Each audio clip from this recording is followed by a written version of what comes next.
Lumabas po yata itong mga ganitong abductions at kidnappings late last year.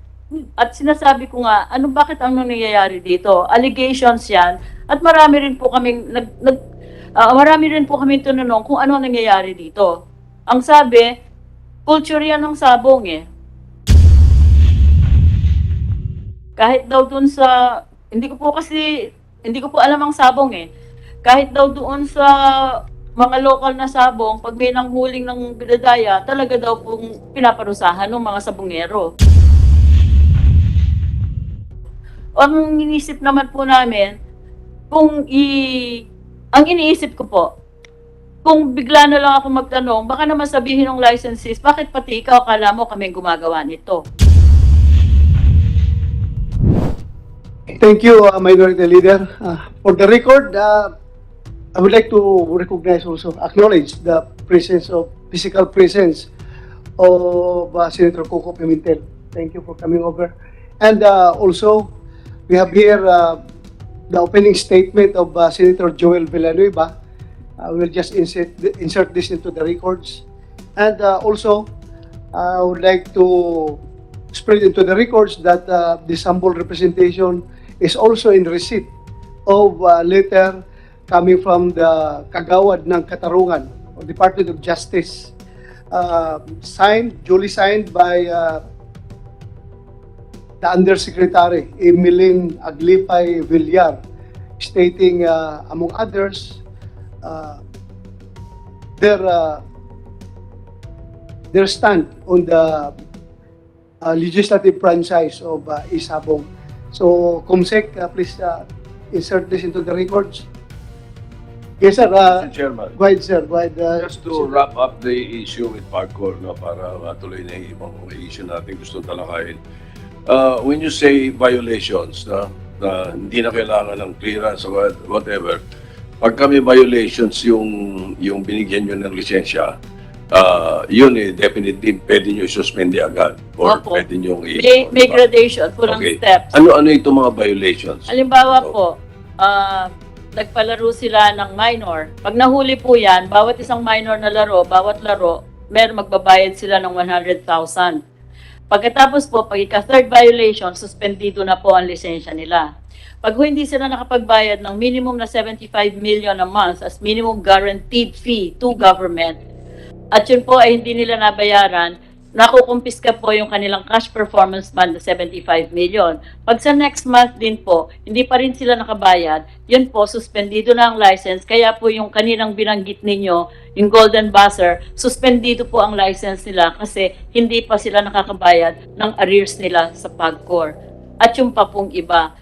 Kung siguro po, kung na-prove, Ano po yung mga iba? Ano po yung mga yun po yung mga importante. Yun po Oh, but can you submit to us a copy of, para madali yes, na lang? sir. We'll give A copy you of the violations that will allow you to suspend Opo. any license issued. Ano yung mga violation na? Pwede po namin i-submit ngayon. Sige, please.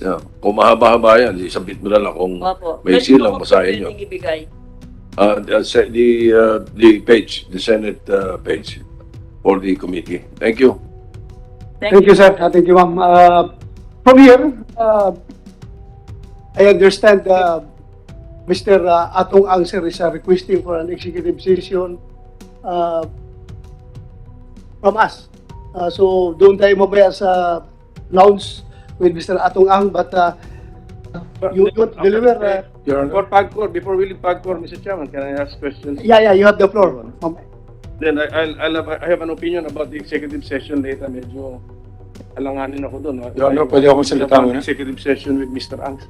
Well, anyway. Well, just to be clear, Senator Coco Pimentel, the executive session that was being requested by Mr. Atong Ang is for him to give, sabi niya may bibigay daw siya ng mga useful information for this committee na hindi pwede niyang ilabas sa publiko. So that is why I am inclined to grant. Anyway, tayo naman lahat, wala mang milagro na mangyayari doon dahil tayong lahat naman na physically present will be invited.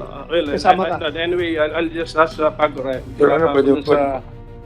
Wala ka pa. You have the floor. You have the floor. Yes, thank you, Mr. Ano, pwede po magsalita muna? May, I will recognize you. Senator Yes, Coco Pimentel. Sorry. Kay Chairperson na Domingo, yung pong mga lack of CCTVs, mga ganon, failure to cooperate with the law enforcement investigation, you cannot cite this as justifiable reasons under the license contract to suspend their operations. Yun po kasing opinion na nakuha namin, dinichotomize po ang sabong sa isabong. Pag po yung sabong, kung saan nangyayari ang laro, ang responsibilidad po niyan ay ang local government unit at saka po yung operator at owner ng cockpit. Sinabi po precisely to respect that. Kami po, yung streaming, talaga pong in-monitor namin yan kasi po yung mga electronic bets ang aming minomonitor. In fact, we have a group with our CMED who is doing nothing 24/7 but look into the different addresses that are supposed to be betting in the legally licensed sabong pero hindi kasama dun sa listahan namin na authorized. Yung po, periodically, like just a few days ago, we reported about 100 illegally operating e-sabong websites and addresses. Binibigay po namin yun sa DICT para po i-block nila at hindi makapagtaya.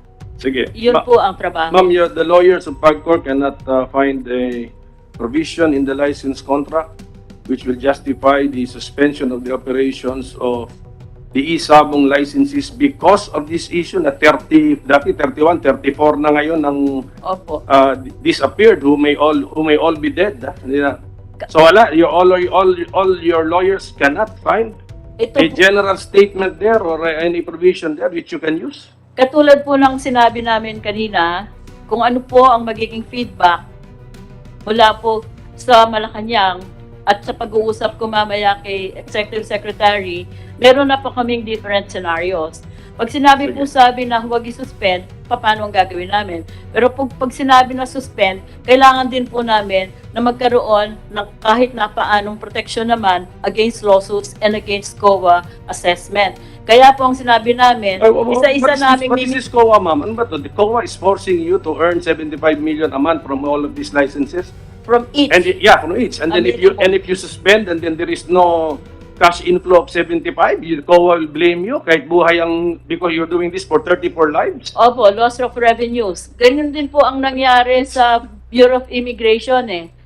Kasi po sinabihan sila ng presidente noon, nabawasan ng singil sa iCard. Yun pong binawas nila hanggang ngayon charge sa kanila. Yeah.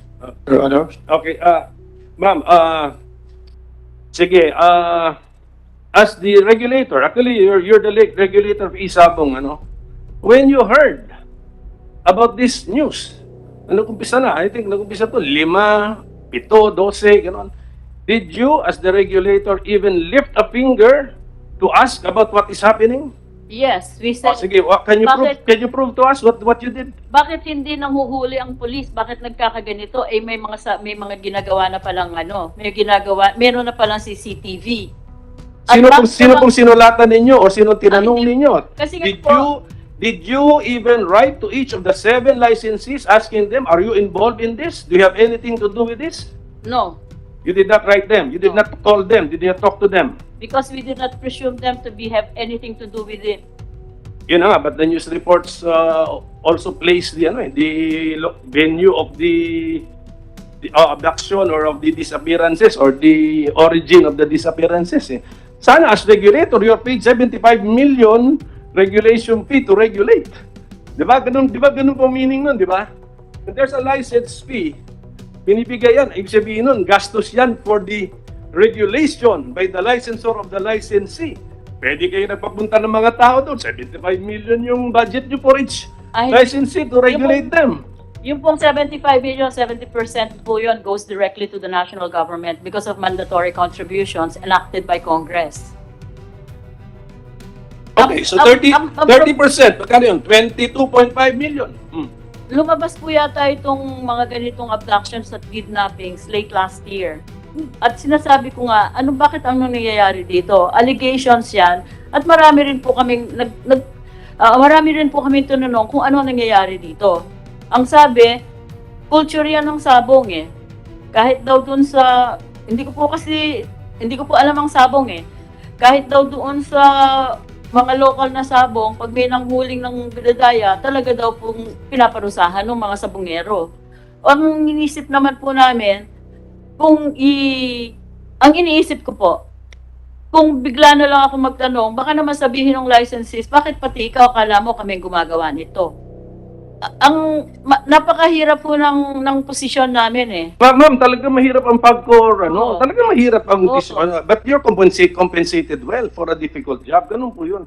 Di ba? I can show you my Ma'am, salary. ganito kasi, inassume na ng PAGCOR ang regulation ng isabong eh. So, that's it. That's part now of your job description. So, nangyari ang mga disappearances, mukhang konektado sa isabong, therefore bagsak siya sa jurisdiction ninyo, whether you like it or not, whether you know something about isabong or not. Therefore, you ask your people, how many employees, how many staff do you have? Mag-meeting kayo, what is this isabong? Anong kultura rito? So, ganun sana. Ganun sana. Kung ako nasa sa inyo as the regulator. Pero, that's what I need to know. When you heard about this news, what actions did you take as the regulator? Which you can prove that you took.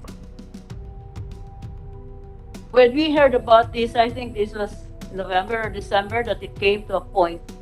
We actually said, bakit nangyayari to? Hindi ba nahuhuli? Doon pala sa sabungan mismo na jurisdiction ng may-ari at ng nangyayari ang abduction. Meron na palang lead, meron na palang CCTV, meron na palang nagrereklamo. Wala po kasi nagreklamo sa amin na sinabi sa amin na merong guilty sa mga licensees namin eh. Kung meron sana nagreklamo, papa-investiga rin namin to the best of our ability. O kaya sasabihan namin ng NBI, who usually helps us in these kinds of investigation. Wala po kami na-receive eh. It's too early to talk about guilt. Ang gusto ko lang sabihin, as regulator, there is bad news about the area of activity you are regulating. Ganon ba? So, ano ba ito? The people are disappearing, presumed to be dead, in relation to isabong. Isabong is being regulated by us. We only know of 7 licensees. Don't we ask the 7 licensees? Give us information about this because we are your regulator. Ganun lang sana. Pero if you did not take these steps, okay na lang po yun. History na yan eh. Past is past eh. But at any rate, you can still take those steps. And so that, we have, meron tayong mga one government approach. Ito, 34 people disappearing. Ayaw natin ng one government approach. Magtulungan po tayong lahat. 34 lives. We will take your recommendation seriously and we will meet with the 7. Although 6 na lang po ngayon kasi wala na yung golden buzzer. Mr. Chairman, thank you. Thank you, Senator Pimentel. Senator Tolentino, you have the floor. I'd like to address this to PAGCOR chairman or perhaps the Office of the Solicitor General is here. They can weigh in. I see with my reading glasses the presence of the Undersecretary of Justice. You can also weigh in. Ang tanong ko po ganito. You saw an opening to license isabong. Nagtanong po kayo sa Office of the Solicitor General, nagtanong kayo sa Department of Justice, eventually nagtanong kayo sa Office of the Executive Secretary. Being a former lawmaker yourself, bakit hindi po kayo nagtanong sa Kongreso, sa Senado, kung ano yung dapat gawin? Pinabasa ko po uli, kagaya nung sinabi ko nung nakaraang hearing, nahilo na ako sa kababasa dito sa Republic Act 9487. Ito po yung written text. Wala naman po nakalagay dito na isabong. Bakit hindi po kayo lumapit sa Kongreso para humingi ng batas, isama yung isabong bilang amendment na Republic Act 9487? Ma'am. Sir, unang-una po, hindi po namin in-initiate ang mga pag-aas ng opinion na to. Kami po ay tinawag sa Office of the President at sinabihan po kami na nababahala ang Presidente na sa pangangailangan ng pondo para dito sa pandemya na maraming reports na nakakarating sa kanya na kung bakit bilyon-bilyon ang kita sa isabong pero walang nakukuhang benepisyo ang gobyerno. At dahil ho dun sa several meetings na yon, ang sabi po namin, meron na nga po kami sanang tinanong sa OSG noong 2018 at sinabi naman nila na talagang pwede dahil sa charter namin, pwede kami sa online magbigay ng lisensya. Pero po dahil doon ay OSG, syempre po, mas binding ang DOJ, tinanong po namin sa Office of the President kung pwede kaming magtanong ulit sa DOJ. Kasi po, gusto namin talagang manigurado. Hindi po sa amin ang galing ang initiative na i-regulate ang isabong, kundi doon sa grave concern that it goes unabated, unregulated, and with no benefit to the government. So, lumapas nga po yung DOJ opinion, at dahil doon sa DOJ opinion na yon, nag-issue sa Executive Secretary ng memorandum for the President sa amin na rin-recognize ang authority namin to regulate isabong at nag-proceed po kami sa paggawa ng mga operations manual at saka mga standard operating procedures at nagsimula na rin po kaming tumanggap ng applications. Thank you, ma'am. Thank you, ma'am. Pero hawak ko dito yung letter ninyo, January 28, 2021, Annex B of your letter sent to me that and the first paragraph reads, and I quote, "This refers to your request for a legal opinion coming from the Department of Justice." So, Opo. lumapit po kayo, dumulog po kayo sa kagawaran ng katarungan. Ang tanong ko kanina, babalik ko ulit, bakit hindi po kayo dumulog sa Kongreso? Under sa executive branch po, dumulog po kami sa DOJ kasi nga po, sinabihan kami na kailangan ma-regulate ang isabong. Kahit Siyempre po alam niya namang walang batas, bilang dati mambabatas, alam niya sa Republic Act 9487, hindi naman po nakalagay yung isabong. And Department of Justice, you can butt in if you want. Hindi ko maintindihan din sa Department of Justice saan nyo inagilap itong inyong interpretation na kahit walang batas, isinalaksak niyo doon na pwede kayong maglagay ng isabong, pwedeng magkaroon ng isabong. Mr. President, Mr. Chairman, siguro po at the end of these hearings, investigation, tatlo po yung maliwanag dito na nakikita ko, bukod doon sa mga nawawalang mga kababayan natin. Unang-una, meron bang karapatan ang PAGCOR na mag-issue ng lisensya? Wala po sa batas. Ang isabong po ba ay nakalagay sa permissible forms of gambling? Wala po sa batas. Ang PAGCOR po ba ay allowed mag-share bilang parang rider na nakalagay doon sa Supreme Court case ng Jaworski versus PAGCOR, nakalagay din po doon sa Del Mar versus PAGCOR, nakalagay din po doon sa Fontana case ng parang rider. Wala po yan sa batas. So yun po yung magiging maliwanag dito na gusto kong maliwanagan sa Department of Justice. Ini-excuse ko na kayo, ma'am, kahit yung legal team nyo. Department of Justice, saan nyo po nakuha itong authority for you to have an interpretation that isabong